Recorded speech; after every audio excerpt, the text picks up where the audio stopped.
महाराष्ट्र चुनाव से जुड़ी हुई है। बीजेपी के संकल्प पत्र को लेकर ये खबर, बीजेपी ने संकल्प पत्र कर दिया है जारी। गृह मंत्री अमित शाह ने ये संकल्प पत्र जारी किया और संकल्प पत्र में बताई कौन कौन सी है बड़ी बातें। इसमें किसानों युवाओं से बड़े वादे किए गए हैं। किसानों का कर्ज माफ करेगी बीजेपी, 25 लाख नई नौकरियां देंगे, ये भी बीजेपी ने वादा किया। साथ ही साथ महिलाओं को 2100 रुपए प्रति महीने देने का वादा भी हुआ है। संकल्प पत्र आकांक्षाओं का प्रतिबिंब है, ये गृह मंत्री अमित शाह की तरफ से कहा गया। बीजेपी ने सोच समझकर संकल्प पत्र में इन संकल्पों को शामिल किया है और गृह मंत्री अमित शाह ने महाअघाड़ी को निशाने पर भी लिया और बीजेपी के संकल्प बता दिए कि अगर आप बीजेपी पर भरोसा दिखाते हैं तो संकल्प पत्र में की गई एक एक बात पूरी होगी। इसमें महिलाओं को 2100 रुपए प्रति महीना देने का वादा हुआ है। संकल्प पत्र आकांक्षाओं का प्रतिबिंब है। बीजेपी ने संकल्प पत्र जारी कर दिया। महाराष्ट्र चुनाव को देखते हुए ये वादे बड़े खास होने वाले हैं। इसमें किसानों की बात है, इसमें युवाओं की बात है और किसानों का कर्ज माफ करना, ये बड़ा संकल्प यहाँ साबित होता हुआ नजर आएगा। युवाओं के लिहाज से 25 लाख नई नौकरियां देने का वादा भी है। महाराष्ट्र विधानसभा चुनाव के लिए बीजेपी ने संकल्प पत्र जारी कर दिया। अपने संकल्प पत्र से बीजेपी ने महाराष्ट्र की जनता को लुभाने की हर पॉसिबल कोशिश की है। बीजेपी के घोषणा पत्र में क्या क्या खास बातें हैं, रिपोर्ट देखिए और जानिए। किसानों के लिए ऋण माफी और किसान सम्मान निधि को 12,000 से बढ़ाकर 15,000 कर रहे हैं। लाडली बहन योजना, इसको हम बढ़ोतरी कर रहे हैं। महाराष्ट्र विधानसभा चुनाव के लिए केंद्रीय गृह मंत्री अमित शाह ने बीजेपी का संकल्प पत्र जारी कर दिया है। मतदाताओं को लुभाने के लिए बीजेपी ने अपने संकल्प पत्र में कई बड़े वादे किए हैं। इस मौके पर मंच में केंद्रीय गृह मंत्री अमित शाह के साथ डिप्टी सीएम देवेंद्र फडणवीस, राज्य बीजेपी प्रमुख चंद्रशेखर बावनकुले, मुंबई बीजेपी प्रमुख आशीष शेलार और केंद्रीय मंत्री पीयूष गोयल मौजूद रहे। महाराष्ट्र विधानसभा चुनाव के लिए बीजेपी के घोषणा पत्र में जनता से कई बड़े वादे किए गए हैं। बीजेपी के संकल्प पत्र में किसानों, महिलाओं और युवाओं पर खास फोकस किया गया है।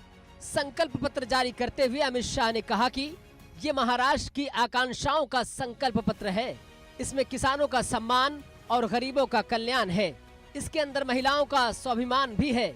यह महाराष्ट्र की उम्मीदों का संकल्प पत्र है। यह संकल्प पत्र पत्थर की लकीर जैसा है। वहीं विपक्ष पर निशाना साधते हुए अमित शाह ने कहा कि अघाड़ी की सारी योजनाएं सत्ता के लिए हैं। संकल्प पत्र लेकर जो हम आए हैं, वो संकल्प पत्र में देवेंद्र जी ने 25 मुद्दे, प्रमुख मुद्दे आप लोगों के सामने रखे हैं। लाडली बहन योजना, इसको हम बढ़ोतरी कर रहे हैं। वृद्धावस्था पेंशन का बढ़ोतरी कर रहे हैं। किसानों के लिए ऋण माफी और किसान सम्मान निधि को 12,000 से बढ़ाकर 15,000 कर रहे हैं। मूल्य स्थिरीकरण कोष के माध्यम से हम महंगाई को काबू करेंगे और 10 लाख प्रतिभावान छात्रों को मासिक 10,000 का मानदेय उनके आगे के अवसर के लिए देंगे। 45,000 गांवों में रास्ते बनाने का काम किया जाएगा। आशा वर्कर और आंगनवाड़ी कार्यकर्ताओं का बीमा कवरेज भी किया जाएगा और उनका मासिक वेतन 15,000 तक बढ़ाया जाएगा। इससे पहले डिप्टी सीएम देवेंद्र फडणवीस ने कहा कि ये महाराष्ट्र के पूर्ण विकास का संकल्प पत्र है। संकल्प पत्र विकसित महाराष्ट्र का रोड मैप है।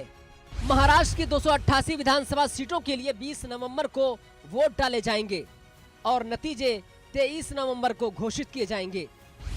पिछले चुनाव में बीजेपी को 105, शिवसेना को 56, एनसीपी को 54 और कांग्रेस को 44 सीटें मिली थी। हालांकि चुनाव के बाद शिवसेना एनडीए से अलग हो गई और उसने एनसीपी कांग्रेस के साथ मिलकर सरकार बना ली। तब शिवसेना के उद्धव ठाकरे मुख्यमंत्री बने थे। जून 2022 में शिवसेना में आंतरिक कलह के बाद एकनाथ शिंदे ने पार्टी के 40 विधायकों को तोड़ दिया और बीजेपी के समर्थन से मुख्यमंत्री बन गए। बीजेपी ने अपने संकल्प पत्र में यूं तो जनता से कई लुभावने वादे किए हैं, लेकिन क्या बीजेपी अपने संकल्प पत्र के जरिए महाराष्ट्र की जनता को अपनी तरफ मोड़ने में कामयाब हो पाएगी? क्या वाकई बीजेपी अपने संकल्प पत्र से महाराष्ट्र विधानसभा चुनाव में अपनी धाक जमा पाएगी? ये तो आगामी चुनावी नतीजों में साफ ही हो पाएगा। Bureau report, India news.